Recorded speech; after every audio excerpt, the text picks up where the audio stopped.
This is a hot lap around the Suzuka GP circuit in a McLaren 720S GT3 on Assetto Corsa Competizione. The track's probably one of my favourite tracks to drive in a GT3, mainly because of the S's at the start of the circuit. They're just fantastic. If you get it right, it's just one of the most satisfying laps to do.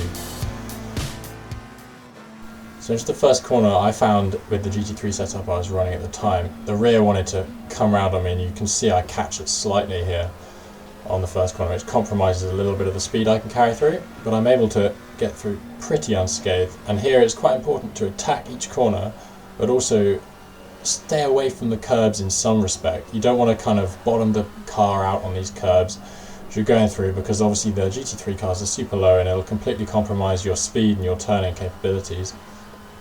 And as we come up the left-hander, it's really important to make sure you avoid the grass on the right, because that'll spit you out into the wall. And Diagonal 1 and 2 are probably the most fun corners on the track, because you can really attack the curbs and it doesn't upset the car too much. And the exit here as well is great. You're always kind of catching that oversteer. It's really satisfying actually. As we move up to the hairpin, it's the only first gear corner on the track, and it's super important to not let the traction control interfere too much on the exit, because it'll compromise your run all the way down towards the spoon curve complex.